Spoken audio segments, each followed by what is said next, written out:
तो दोस्तों, क्योंकि सास भी कभी बहू थी के आज के एपिसोड की शुरुआत वैष्णवी से होती है, जो कि पीछे से आती है और तुलसी को कसकर गले लगाकर रोने लगती है।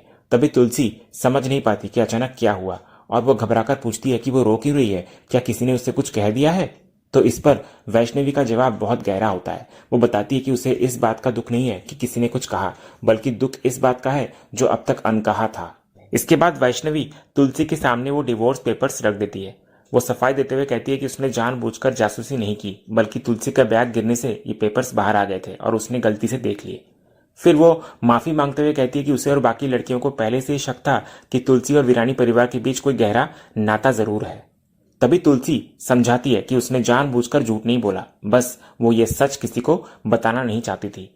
जब वैष्णवी सीधा सवाल करती है कि क्या वो और मिहिर पति पत्नी थे, तो तुलसी अपने अतीत को याद करते हुए कहती है कि ये 40 साल पुरानी लंबी कहानी है। पहले वे दोस्त थे और फिर जीवन साथी बन गए। तभी वैष्णवी को बहुत दुख होता है कि तुलसी काकी ने इतना सब कुछ अकेले सहा। तब तुलसी असली वजह बताती है कि उसने ये राज क्यों दबाकर रखा था। तुलसी कहती है कि अगर लड़कियों को उसके अतीत और दुखों के बारे में पता चलता तो वे मिहिर के प्रति नफरत से भर जाती। तुलसी समझाती है कि क्योंकि वे लोग अभी यहाँ काम करने आए हैं, इसलिए उनका रिश्ता प्रोफेशनल रहना चाहिए। फिर वो वैष्णवी से वादा लेती है कि ये सच जानने के बाद भी वो मिहिर के साथ अपना व्यवहार नहीं बदलेंगी और काम पर इसका असर नहीं पड़ने देगी। तो वैष्णवी तुलसी को भरोसा दिलाती है कि वो ऐसा ही करेगी।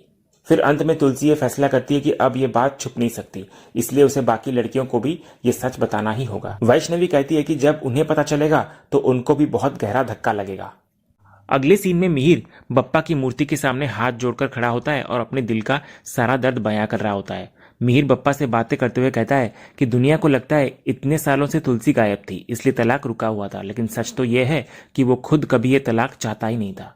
वो कहता है कि वो मानता है कि उसने तुलसी को दुख दिया है, लेकिन वो ये भी स्वीकार करता है कि तुलसी के बिना उसका कोई वजूद नहीं है। इसके बाद कल होने वाली कोर्ट की सुनवाई को लेकर मिहिर बहुत बेचैन होता है। वो बप्पा से कहता है कि उसे नहीं पता कल क्या होगा, लेकिन वो अपनी डोर भगवान के हाथ में सौंपता है। वो दुआ मांगता है कि कल वही फैसला हो जो तुलसी के लिए बेहतर हो। वो कहता है कि उसने अपने लिए कभी कुछ नहीं मांगा, लेकिन तुलसी की भलाई जरूर चाहता है वो। इसके बाद जैसे ही मिहिर को एहसास होता है कि उसके पीछे नैना आ गई है, वो पल भर में अपने बात करने का अंदाज बदल लेता है। वो जानबूझकर बप्पा से शिकायत करने का नाटक शुरू कर देता है ताकि नैना को उसकी असलियत पता ना चले। इधर मिहिर दिखावे के लिए बप्पा से कहता है कि तुलसी में बहुत ज्यादा एटीट्यूड और घमंड आ गया है। वो दुखी होने का ढोंग करते हुए कहता है कि पिछले 6 सालों से उसकी जिंदगी बीच में ही अटक गई है, तो अब उसे और इंतजार नहीं करना। वो बप्पा से विनती करने का नाटक करता है कि कल कुछ चमत्कार करें और इस रिश्ते को खत्म करवा दें।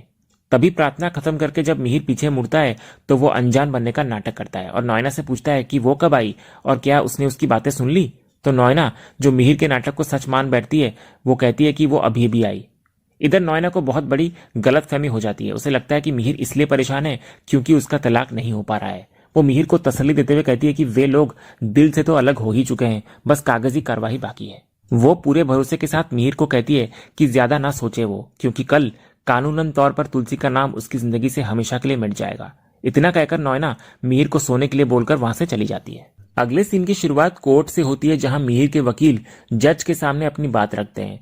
वे तर्क देते हैं कि उनके मुवक्किल मिहिर और उनकी पत्नी तुलसी पिछले 6 सालों से अलग रह रहे हैं। वकील फिर जोर देकर कहते हैं कि तुलसी ने खुद ही घर छोड़ा था और इतने सालों में उनके बीच कोई पति पत्नी का रिश्ता भी नहीं रहा है।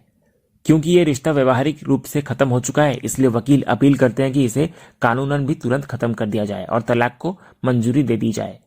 तो इधर पीछे बैठी सुचित्रा ये सब देख सुनकर बहुत खुश होती है। वो धीरे से नैना को कान में कहती है कि आखिरकार उसका इंतजार खत्म हुआ। वो कहती है कि अब जब इनका तलाक हो रहा है तो नैना को अपनी शादी की तैयारियां शुरू कर देनी चाहिए। वहीं इधर जज तुलसी की तरफ मुड़ती है और उससे पूछती है कि क्या वाकई वो पिछले 6 सालों से अपनी मर्जी से मिहिर से दूर थी।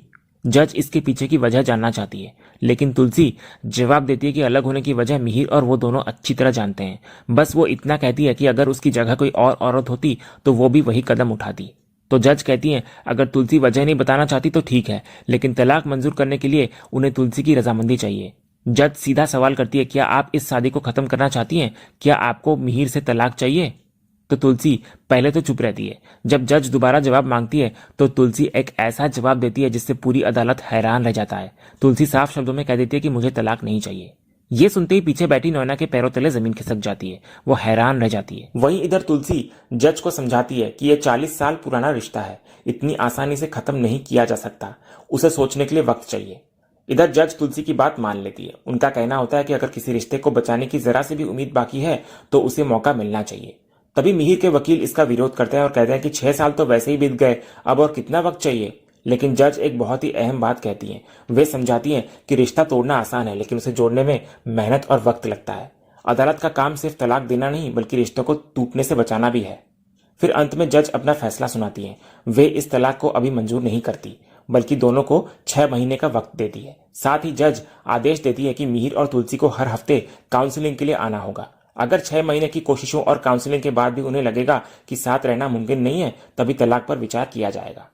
अगले सीन में घर पर मिहिर अपने कमरे में सामान इधर उधर फेंक रहा होता है और बेहद गुस्से में होने का नाटक कर रहा होता है। तभी नॉयना कमरे में आती है और मिहिर का यह हाल देखकर पूछती है कि वो ये क्या कर रहा है। तो मिहिर अपनी झुंझलाहट जाहिर करते हुए कहता है कि उसके सब्र का बांध अब टूट चुका है। वो शिकायत करता है कि उसकी जिंदगी पिछले 6 साल से एक ही जगह रुकी हुई है। उसे उम्मीद थी कि आज कोर्ट में सब खत्म हो जाएगा और उसको आजादी मिल जाएगी, लेकिन तुलसी ने ऐन वक्त पर तलाक के लिए मना करके सब कुछ बिगाड़ दिया। वो चिल्लाने का नाटक करता है कि आखिर तुलसी उसे इतना परेशान क्यों कर रही है। तो नॉयना भी मिहिर की हाँ में हाँ मिलाती है। वो कहती है कि तुलसी ने सिर्फ मिहिर को ही नहीं बल्कि उसे भी परेशान कर रखा है। नॉयना तुलसी के चरित्र पर उंगली उठाते हुए कहती है कि उसे लगा था तुलसी बहुत सुलझी हुई और समझदार महिला है, लेकिन आज साबित हो गया कि वो भी आम औरतों जैसी ही है। नॉयना कहती है कि जब तुलसी पिछले 6 साल अकेले रह सकती थी तो आगे भी रह लेती। उसे समझ नहीं आ रहा होता कि औरतें एक मरे हुए रिश्ते को जबरदस्ती क्यों खींचती है जबकि पति ने धोखा दिया हो। वो कहती है कि उसे पूरा यकीन था कि आज तलाक हो जाएगा, लेकिन तुलसी के फैसले ने उसे भी चौंका दिया। इसके बाद मिहिर अपने नाटक को और आगे ले जाता है। वो गुस्से में कहता है कि वो शांत नहीं बैठने वाला। वो अब हाई कोर्ट जाएगा और जरूरत पड़ी तो सुप्रीम कोर्ट तक भी जाएगा, लेकिन तुलसी के साथ नहीं रहने वाला। वो फोन लगाने का दिखावा करता है। ये सुनकर नॉयना घबरा जाती है। वो मिहिर को रोकते हुए समझाती है कि कोर्ट कचहरी के चक्कर में बात और बिगड़ जाएगी और तलाक में और देरी होगी। वो कहती है कि वो कोई नया रिस्क नहीं लेना चाहती। फिर वो मिहिर को मनाती है कि जब 6 साल इंतजार कर लिया तो कोर्ट के कहे मुताबिक 6 महीने और सही। वो मिहिर से विनती करती है कि सिर्फ मेरे खातिर थोड़ा और सब्र कर लो मिहिर। तो मिहिर बेमन से मानने का नाटक करता है और कहता है कि वो सिर्फ नॉयना के लिए ये 6 महीने झेलने को तैयार है, लेकिन उसके बाद वो किसी की नहीं सुनेगा। फिर वो सिर दर्द और सोने का बहाना बनाकर नॉयना को वहां से जाने के लिए कहता है। इसके बाद जैसे ही नॉयना कमरे से बाहर जाती है, मिहिर का गुस्सा तुरंत गायब हो जाता है और चेहरे पर मुस्कान आ जाती है। वो मन ही मन बहुत खुश होता है कि तुलसी ने तलाक देने से मना कर दिया, जो कि वो खुद भी चाहता था। फिर अंत में वो बप्पा के सामने हाथ जोड़कर उनको धन्यवाद देता है कि उसकी योजना सफल रही। तभी इधर मिहिर कुछ सोचता है और फ्लैशबैक में हम देखते हैं कि मिहिर तुलसी के घर पहुंचता है, जहां दोनों के बीच बहुत गंभीर बहस होती है। इधर तुलसी मिहिर से सीधा सवाल करती है कि जब वे पिछले 6 सालों से अलग रह ही रहे हैं तो अब कोर्ट में तलाक लेने में हर्जी क्या है। तो मिहिर उसको रोकने की कोशिश करता है और समझाता है कि यह फैसला सिर्फ उन दोनों तक सीमित नहीं है। वो तुलसी को आने वाले खतरों का वास्ता देता है। मिहिर कहता है कि अगर अभी तलाक पर मोहर लग गई तो बात मीडिया में फैल जाएगी और इसका सबसे बुरा असर उनके बच्चों पर पड़ेगा। वो डर जताने लगता है कि इस खबर से देव और सलोनी की सगाई टूट जाएगी, क्योंकि बाबजी को पता चलेगा वो तो रिश्ता होने नहीं देंगे और मोहलत भी खत्म कर देंगे, तो शांति निकेतन भी हाथ से चला जाएगा और क्या पता फैक्ट्री भी डूब सकती है, जिससे ऋतिक दोबारा डिप्रेशन का शिकार हो जाए। मीर फिर तुलसी को एहसास दिलाता है कि उसकी एक हाँ पूरे परिवार को बर्बाद कर सकती है। तभी मिहिर की इन दलीलों को सुनकर तुलसी का गुस्सा फूट पड़ता है। वो मिहिर पर पलटवार करती है कि क्या हर बार सोचने और त्याग करने की जिम्मेदारी सिर्फ उसी की है? अगर वो परिवार के बारे में ना सोचे तो क्या उसको दोषी माना जाएगा? तुलसी मिहिर को आईना दिखाते हुए कहती है कि समाज का यही नियम बन गया है, मर्द चाहे जो करे धोखा दे, लेकिन औरत से उम्मीद की जाती है कि वो चुपचाप घर और बच्चे संभाले। जब मिहिर तुलसी को पुरानी बातें भूलने को कहता है तो तुलसी अपने स्वाभिमान के साथ जवाब देती है कि बीवी पुरानी हो सकती है, लेकिन पति का दिया हुआ धोखा कभी पुराना नहीं होता। वो साफ कर देती है कि सब कुछ खोने के बाद भी उसने अपना आत्मसम्मान बचाकर रखा है। वो कहती है कि इस बार झुकने या समझौता करने के मूड में वो बिल्कुल भी नहीं है और उसको तलाक चाहिए। इतना कहकर तुलसी गुस्से में मिहिर के मुंह पर दरवाजा बंद कर देती है, लेकिन मिहिर इधर हार नहीं मानता और खिड़की के पास जाकर तुलसी से बात करता है। वो अपनी गलतियां कबूल करता है कि उसने बहुत गलत किया है और मानता भी है कि तुलसी ने बहुत कुछ सहा है। वो उसको समझाता है कि अगर तुलसी ने कोर्ट में हाँ कह दिया तो जज तुरंत तलाक दे देंगे, क्योंकि कानून महिलाओं की बात पहले सुनता है, लेकिन अगर वो ना कहेगी तो उन्हें कुछ वक्त मिल जाएगा। फिर मिहिर जानबूझकर तुलसी की नब्ज टटोलने के लिए नॉयना का जिक्र करता है। वो पूछता है कि अगर वो नॉयना से शादी कर ले और आगे बढ़ जाए तो क्या तुलसी को कोई फर्क पड़ेगा? तो तुलसी गुस्से में दरवाजा खोलती है और साफ कहती है कि उसे रत्ती भर भी फर्क नहीं पड़ता, मिहिर चाहे तो आज ही शादी कर ले। तब मिहिर उसको याद दिलाता है कि फर्क उन्हें नहीं बल्कि उनके बच्चों, शांति निकेतन और बापूजी की धरोहर को पड़ने वाला है। वो कहता है कि इसलिए वो बस थोड़ा वक्त मांग रहा है। तो आखिरकार मिहिर की दलीलों के आगे तुलसी झुक जाती है। वो मान जाती है कि वो अदालत में तलाक के लिए मना कर देगी, लेकिन साथ ही चेतावनी देती है कि वो ये सिर्फ और सिर्फ बा और परिवार के लिए कर रही है, मिहिर के लिए नहीं। फिर फ्लैशबैक खत्म होता है और हम वापस मिहिर को अपने कमरे में देखते हैं। वो बा की तस्वीर के सामने खड़ा होता है और भावुक होकर अपनी बा को धन्यवाद देता है कि आज सिर्फ उन्हीं की वजह से तुलसी ने उसकी बात मानी और उनका तलाक टल गया। अगले सीन में फैक्ट्री पर ऋतिक अपने पिता मिहिर से कहता है कि वो अपनी खुशी शब्दों में बयान नहीं कर सकता। इतने समय से बंद पड़ी फैक्ट्री का दोबारा शुरू हो जाना उसके लिए किसी चमत्कार से कम नहीं है, और वो मानता है कि यह चमत्कार करने वाली कोई और नहीं बल्कि उसकी माँ तुलसी है। तो इस पर मिहिर ऋतिक को समझाता है कि अब उसे अपनी माँ के सामने साबित करना होगा कि वो कितना काबिल है। तो इस पर ऋतिक कहता है कि उसे सिर्फ अपनी माँ को ही नहीं बल्कि अपने पिता को भी अपनी काबिलियत दिखानी है, यानी कि मिहिर को। तो मिहिर उसे भरोसा दिलाता है कि उसे ऋतिक की क्षमता पर कभी शक नहीं था, बस बुरे हालात अच्छे अच्छे लोगों को हरा देते हैं। तो ऋतिक इस पर वादा करता है कि अब जब उसे ये मौका मिला है तो वो इसे हाथ से जाने नहीं देगा। उसका पूरा ध्यान अब 24 घंटे सिर्फ काम पर होगा और वो पूरी जान लगा देगा ताकि मिहिर को उस पर गर्व हो। तभी इतने में ऋतिक देखता है कि रणविजय वहां छुपकर उनकी बातें सुन रहा है। ये देखकर ऋतिक बुरी तरह भड़क जाता है। वो मिहिर से सवाल करता है कि आखिर रणविजय यहाँ कर क्या रहा है। ऋतिक कहता है कि उसे घर में झेलना क्या कम था जो अब फैक्ट्री में भी उसे बर्दाश्त करना पड़ेगा। ऋतिक को लगता है कि फैक्ट्री में रणविजय का कोई काम नहीं होना चाहिए। तो ऋतिक की नाराजगी पर मिहिर उसे अपनी बेबसी बताने लगता है। वो समझाता है कि रणविजय का यहाँ होना उनकी सबसे बड़ी गलती का परिणाम है, जिसकी सजा वे आज भुगत रहे हैं। फिर मिहिर ऋतिक को असली वजह बताने लगता है कि रणविजय के पास शेयर्स है, तो शेयर्स होने की वजह से फैक्ट्री में आना उसका हक है, इसलिए उन्हें मजबूरी में उसे वहां सहन करना ही होगा। अगले सीन में वैष्णवी अपने काम में व्यस्त होती है। तभी रणविजय वहां आ धमकता है। रणविजय वैष्णवी को बहुत ही गंदी और गलत नजरों से घूरते हुए उसके बेहद करीब आ जाता है। वैष्णवी को यह अजीब लगता है और वो खुद को पीछे हटाते हुए पूछती है कि वो ये क्या कर रहा है। तो इस पर रणविजय बहुत ही बेशर्मी से कहता है कि उसने अभी किया ही क्या है, वो तो बस उसके चेहरे पर आ रहे बालों को हटाकर उसकी हेल्प करने की सोच रहा था।